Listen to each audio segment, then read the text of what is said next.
രാവിലെ അടുത്തൊരു നാടകം കൂടി പൊളിയുന്നു.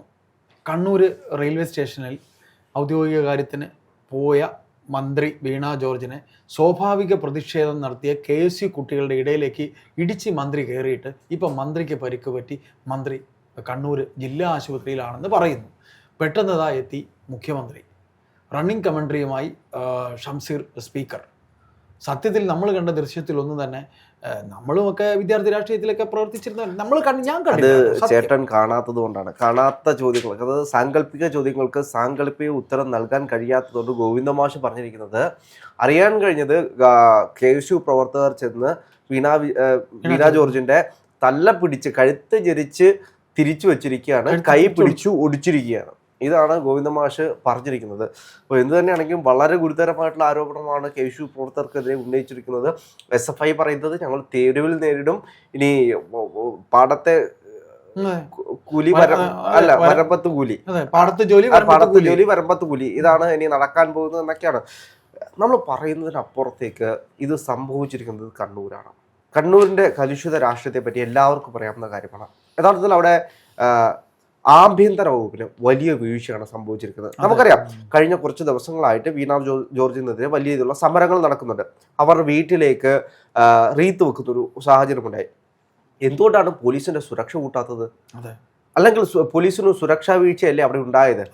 ഞാൻ എത്രയൊക്കെ നോക്കിയിട്ടും ഇപ്പോൾ കഴിഞ്ഞ കുറച്ച് മണിക്കൂറുകളായിട്ട് ഈ വാർത്തയിലേക്ക് വരുന്ന വിഷ്വൽസ് എടുത്ത് വെച്ച് നോക്കുകയാണെങ്കിൽ എന്താണ് ഇവിടെ സംഭവിച്ചിരിക്കുന്നത്? കൊല്ലാൻ വേണ്ടി KSU പ്രവർത്തകർ പോയിരിക്കുന്നു. ഇതാണ് എല്ലാ മാധ്യമങ്ങളും ICUയിലേക്ക് കൊണ്ടുപോകും. രാവിലെ വേറെ ശ്രദ്ധിച്ചോ, ആ പോലീസ് മാഡം പോണമെന്ന് പറഞ്ഞ് മാറ്റുമ്പോൾ ഇവർ അതിന്റെ ഇടയിൽ നിന്ന് അവരെ ഇടിച്ചുകൊണ്ട് അവർ പോവുകയാണ്. അല്ല, അത് കണ്ടപ്പോൾ എനിക്ക് ഓർമ്മ വന്നത് അതിന് കഴിഞ്ഞ ദിവസം തന്നെയാണെന്ന് തോന്നുന്നു, പത്തനംതിട്ടയിൽ വെച്ച് പ്രതിഷേധക്കാര് വണ്ടിയുടെ മുന്നിൽ വരുന്ന സമയത്ത് വണ്ടിയിൽ നിന്ന് ഇറങ്ങിയിട്ട് മാധ്യമങ്ങളോട് ബൈറ്റുണ്ട്. അപ്പോഴത്തേക്കും പ്രതിഷേധക്കാരെ പോലീസ് കൊണ്ടുപോയി. ഞാനിവിടെ തന്നെ ഉണ്ട്, ഞാനിവിടെ തന്നെ ഉണ്ട്, ആരാ വരുന്നത് കാണാനല്ലോ, ഞാൻ ഇവിടെ തന്നെ ഉണ്ട് എന്ന് പറയുന്ന ആരോഗ്യമന്ത്രിയുടെ ഒരു ഭാഷ്യം. അപ്പോൾ നമുക്കറിയാം, സമരങ്ങൾ സ്വാഭാവികമാണ്. എല്ലാ കാലഘട്ടത്തിലും സമരങ്ങൾ ഉണ്ടായിട്ടുണ്ട്. ഇവിടെ സമരം ചെയ്യാതെ കടന്നു വന്നിട്ടുള്ള എത്ര നേതാക്കന്മാരുണ്ട്. ഇന്നിത് ഈ ആരോഗ്യമന്ത്രിയുടെ ഈ വിഷയം ചർച്ച ചെയ്യുന്ന സമയത്ത് നമ്മൾ ഏറ്റവും കൂടുതൽ ചർച്ച ചെയ്യുന്ന വിഷയമാണ് ഉമ്മൻചാണ്ടിയെ കല്ലെറിഞ്ഞത്. ഈ കണ്ണൂർ വെച്ച് തന്നെയാണ് പരിപാടിക്ക് പോയത്. അതെ, അദ്ദേഹത്തിന്റെ ശബ്ദത്തിൽ ചോര വന്നു. അതെല്ലാം നമ്മൾ ചെയ്യരുതെന്ന് പോലീസിനോട് പറയുന്നത്, അവരൊന്നും ചെയ്യരുത്, വിട്ടേക്കാൻ പറയുന്നത് നമ്മൾ കണ്ടതാണ്. അതിനുശേഷം ആ DYFIക്കാരൻ പിന്നീട് ഉമ്മൻചാണ്ടിയെ ചെന്ന് കണ്ടിട്ട് ക്ഷമ പറയുന്നത് നമ്മൾ കണ്ടതാണ്. അപ്പം അതേ സമയത്ത് തന്നെയാണ് ആരോഗ്യമന്ത്രി ഇത്രയും വിഷയങ്ങൾ ഉണ്ടാക്കാൻ വേണ്ടിയിട്ട് അവിടേക്ക്, അതായത് നമുക്കറിയാം അവിടെ 2 പേർ മാത്രമാണ് ആദ്യമേ കരിങ്കുടിയുമായിട്ട് വരുന്നത്. അവിടെ നിറയെ പോലീസാണ്. പോലീസിന് അറിയാമായിരുന്നു, അല്ല അവിടെ പോലീസിന് അറിയാമായിരുന്നു സമരത്തിന് ആൾ വരും. അത്രയും പോലീസുകാർ അവിടെ ഉണ്ടായിരുന്നു. അതെ, കരിങ്കുടി പ്രതിഷേധമാണ്. പക്ഷെ ആ വീഡിയോ ഞാനൊരു 10-20 വട്ടം എടുത്തു വെച്ച് നോക്കി. കണ്ടു. അപ്പൊ മാധ്യമങ്ങൾ പറയുന്നതനുസരിച്ചാണെങ്കിൽ പ്രതിഷേധം നടന്നുകൊണ്ടാണ് ഇത് സംഭവിക്കുന്നത്. അവിടെ സംഭവിക്കുമ്പോൾ ഒരു പോലീസ് മാഡം ഉണ്ട്. ആ മാഡം ചെന്നിട്ട് ആരോഗ്യമന്ത്രി അടുത്ത് പോകരുത്, കാണുന്നുണ്ട്. ആ ഉയർന്ന പോലീസ് ഓഫീസർ അവര് വിഡടി എന്ന് പറഞ്ഞിട്ട് ആർക്കാണ് ഇവിടെ ഷോ ആരോഗ്യമന്ത്രി തള്ളിക്കയറി ചെല്ലുന്ന ആരോഗ്യം കണ്ടു. എന്നിട്ടും പോലീസ് സംയമനം പാലിച്ച് ഒരടി പോലും ആരോഗ്യമന്ത്രിയുടെ അടുത്തേക്ക് കടക്കാതിരിക്കാൻ നോക്കി. തീർച്ചയായിട്ടും അപ്പൊ തന്നെ അറസ്റ്റ് ചെയ്ത് കൊണ്ടുപോകുന്ന സാഹചര്യമാണ് നമ്മൾ കണ്ടത്. അത്രയും പോലീസുകാരുണ്ടായിരുന്നു.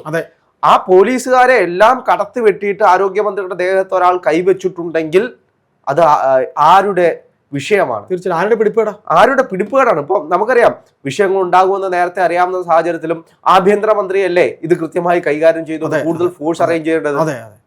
ഇപ്പൊ എനിക്ക് തോന്നുന്നു ധനമന്ത്രി ബാലഗോപാൽ പറയുന്നത്, ഞങ്ങൾ ആരും 10-20 കാറിനകത്ത് ബ്ലാക്ക് കാറ്റുമായിട്ടൊന്നും നടക്കുന്ന ആളുകളല്ല, ഞങ്ങൾ തെരുവിലൂടെ സഞ്ചരിക്കുന്ന ആളുകളാണെന്ന്.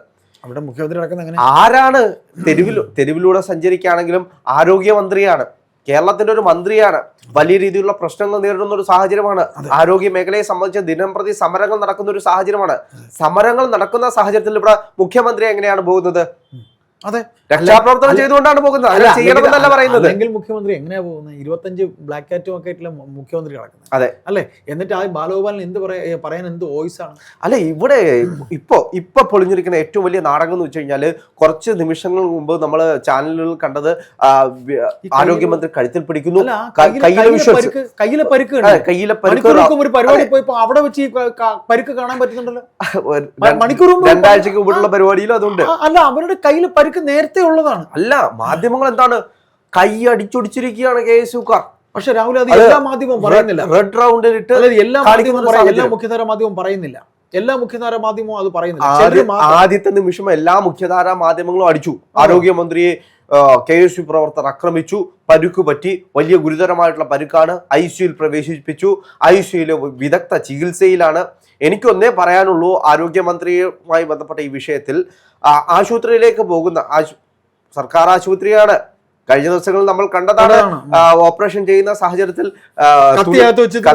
വെക്കുന്നതും തുണി അങ്ങനെ വെക്കുന്നതും. ആരോഗ്യമന്ത്രിയുടെ ശരീരത്തിൽ എന്തെങ്കിലും വേണമെങ്കിൽ തുണിയൊന്നും തിരികെ വെക്കരുത്. ഇപ്പൊ കഴുത്തിനാണ് വിഷയം വരുന്നത്.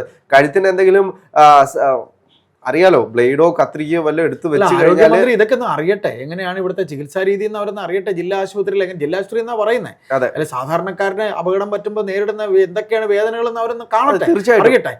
കെട്ടിടമൊന്നും പൊളിഞ്ഞു വീഴാതിരുന്ന. അതെ, ഏതായാലും മുഖ്യമന്ത്രി ചാടി പറഞ്ഞെത്തിയിട്ടുണ്ട്. ഈ നേതാക്കളൊക്കെ തന്നെ കണ്ണൂരുണ്ട്. ഇത് കൃത്യമായിട്ടൊരു പ്ലാനിങ്ങിന്റെ അടിസ്ഥാനത്തിൽ സ്ക്രിപ്റ്റഡ് ആണെന്ന് സ്ക്രിപ്റ്റഡ് ആണ്. ഒന്ന് ആലോചിച്ച് നോക്കൂ, ഇവിടെ ഏതെങ്കിലും സമരം നടക്കുന്ന സാഹചര്യത്തിൽ ഏതെങ്കിലും മന്ത്രിമാര് അവിടെ ചെന്നിട്ട് സമരക്കാരോട് നീയൊക്കെ എന്തിനാടാ സമരം ചെയ്തത്, എണ്ണീറ്റ് പോടാ എന്ന് പറയുന്ന ഒരു സാഹചര്യമുണ്ടോ?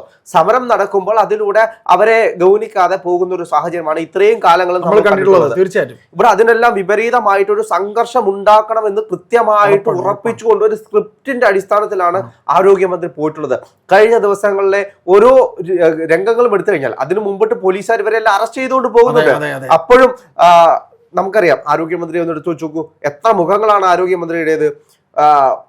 മാധ്യമ പ്രവർത്തകരെ ചോദ്യം ചെയ്യുന്ന ആരോഗ്യമന്ത്രി, വീട്ടിൽ റീത്ത് വെച്ചതിന് പോലീസുകാരെ ചോദ്യം ചെയ്യുന്ന ആരോഗ്യമന്ത്രി, സമരക്കാരെ വെല്ലുവിളിക്കുന്ന ആരോഗ്യമന്ത്രി, അങ്ങനെ പല മുഖങ്ങളുള്ള ആശുപത്രികളെ വെല്ലുവിളിക്കുന്നത്, സിസ്റ്റത്തെ വെല്ലുവിളിക്കുന്ന ആരോഗ്യമന്ത്രി, ഇത് പറഞ്ഞ ഡോക്ടറെ വെല്ലുവിളിക്കുന്ന ആരോഗ്യമന്ത്രി. ഇതെല്ലാം നമ്മൾ കണ്ടതാണ് പല മുഖങ്ങളിലുള്ള ആരോഗ്യമന്ത്രിയുടെ പല ഭാവങ്ങൾ. അപ്പൊ പുതിയൊരു ഭാവം കൂടായി അടി കിട്ടാതെ അടി കിട്ടിയതായിട്ട് അഭിനയിക്കുന്ന ആരോഗ്യമന്ത്രി. അവിടെ ആരോഗ്യമന്ത്രിക്ക് എന്തെങ്കിലും സംഭവിച്ചിട്ടുണ്ടെങ്കിൽ അത് പോലീസുകാരുടെ പിടിപ്പുകേടാണ്, പോലീസുകാരുടെ വീഴ്ച തന്നെയാണ്. അവിടെ KSU പ്രവർത്തകരുടെ ഒരു കൈ പോലും, കൈ എന്തിനാ ദൂരത്ത്, വളരെ ദൂരത്താണുള്ളത്, വളരെ ദൂരത്താണ്. പോലീസുകാരാണ്, കവചത്തിലാണ് നിൽക്കുന്നത്. അവരങ്ങനെ ചെയ്യില്ല. അത്ര കണ്ട് ഇന്നത്തെ കുട്ടികൾ അങ്ങനെ ചെയ്യില്ല. മന്ത്രി പദവിയെ കുറിച്ച് നല്ല ബോധ്യമുണ്ട്. അത് കൃത്യമായിട്ട് വരാൻ പോകുന്ന കേസ് ഇത് കൃത്യമായിട്ട് അവരെ ട്രാപ്പ് ചെയ്യാൻ സദസ്യം പറഞ്ഞ കണ്ടില്ലേ, ഞങ്ങൾക്ക് ഇതുവരെ കിട്ടിയ ഒരു ദൃശ്യത്തിലും ഈ കുട്ടികൾ 7 അയലത്ത് എത്തിയിട്ടില്ല. അങ്ങനെ അങ്ങനെ അവർ പെരുമാറിയിട്ടുണ്ടെങ്കിൽ ഞങ്ങൾ തന്നെ അവരുടെ മേലുള്ള നടപടി എടുക്കാനുള്ള കാര്യം ഞങ്ങൾ അങ്ങോട്ട് പറയുമെന്നാണ് അദ്ദേഹം പറഞ്ഞത്. ഇത് സംഭവിക്കുന്നത് എന്താണെന്ന് വെച്ച് കഴിഞ്ഞാൽ, ഇവർ കോടതിയിൽ കേസുമായി പോയി കഴിഞ്ഞാൽ പോലും കോടതിയിൽ കേസ് നിൽക്കത്തില്ല എന്നല്ല, അവർക്കെതിരെ വധശ്രമത്തിനൊന്നും കേസെടുക്കാൻ കഴിയില്ല. ഇവർക്കെതിരെ ഇപ്പോൾ വധശ്രമത്തിന് കേസെടുക്കാനാണ് പോലീസ് ചെയ്യാൻ പോകുന്നത് എന്നാണ് നമുക്കറിയാൻ കഴിയുന്നത്. അപ്പോ അതായത് ആരോഗ്യമന്ത്രിയെ ആക്രമിച്ചു, ആരോഗ്യമന്ത്രി ICUയിൽ പോകുന്ന ഒരു സാഹചര്യം ഉണ്ടായി, വലിയൊരു FIR റിപ്പോർട്ടൊക്കെ കൊടുത്ത് ഇപ്പോൾ അറസ്റ്റ് ചെയ്യാനുള്ള നീക്കങ്ങളിലേക്കൊക്കെ പോകും. അപ്പോൾ എന്താണ്, ആരോഗ്യമന്ത്രിയെ ആക്രമിക്കാൻ ശ്രമിച്ചു, വധശ്രമത്തിന് കേസ്. ഇനിയിപ്പോ ഒരാഴ്ചത്തേക്ക് അതായി. വധിക്കാൻ ശ്രമിച്ചു, ആരോഗ്യമന്ത്രിയെ വധിക്കാൻ ശ്രമിച്ചു KSU പ്രവർത്തകർ. ഇതാണ് നടക്കാൻ പോകുന്ന കേസ്. അപ്പോൾ എന്ത് തന്നെയാണെങ്കിലും ആദ്യത്തെ കുറച്ച് കാര്യങ്ങളെല്ലാം പൊളിഞ്ഞു പോയിട്ടുണ്ട്. അതായത് ആരോഗ്യമന്ത്രിയുടെ കയ്യിലെ പാട്, കൈക്കൊന്നും പറ്റിയിട്ടില്ല. നേരത്തെയുള്ള പാടാണ്. 3 മണിക്കൂർ മുമ്പിട്ടുള്ള പരിപാടിയിൽ ആ പാടുണ്ട്, ഒരാഴ്ച മുമ്പിട്ടുള്ള പരിപാടിയിൽ ആ പാടുണ്ട്. അപ്പൊ ആ പാട് KSU പ്രവർത്തകർ ഉണ്ടാക്കിയ പാടല്ല എന്ന് കൃത്യമായിട്ട് തെളിഞ്ഞിട്ടുണ്ട്. ഇനി കഴുത്ത് മാത്രമേ ഉള്ളൂ. കഴുത്ത് അത്രയും നേരം കുഴപ്പമില്ലായിരുന്നു, എന്ന് ചിലപ്പോൾ എനിക്ക് തോന്നുന്നത് KSU പ്രവർത്തകരുടെ സമരം കണ്ട് ദേഷ്യപ്പെട്ടിട്ട് ആർക്കൊക്കെയാണ് അവിടെ ഷോ കാണിക്കേണ്ടതെന്ന് പറഞ്ഞ് അവരെ നോക്കി പെട്ട സമയത്ത് അങ്ങോട്ടോ ഇങ്ങോട്ടോ നോക്കുന്ന സമയത്ത് പെടലിക്ക് വീണ ഒരു ഉളുക്കാണ്. അത്രേ ഉള്ളൂ. ആ ഉളുക്ക് സ്വന്തമായിട്ട് തന്നെ വന്നതാവാനാണ് സാധ്യത. അപ്പോ അതിൽ KSU പ്രവർത്തകർക്ക് ഉത്തരവാദിത്തമുണ്ട്. ആരോഗ്യമന്ത്രിയുടെ കഴുത്തിൽ എന്തെങ്കിലും ഉണ്ടാക്കിയതിന് KSU പ്രവർത്തകർക്കെതിരെ കേസെടുക്കണം. എന്തിനാണ്? അവരോട് സമരം ചെയ്തുകൊണ്ടല്ലേ കഴുത്തിൽ ഉളുക്ക് വന്നത്. അതുകൊണ്ടല്ലേ ആരോഗ്യമന്ത്രിക്ക് ഇങ്ങനെ തിരിഞ്ഞു നോക്കേണ്ട ഒരു സാഹചര്യം വന്നത്.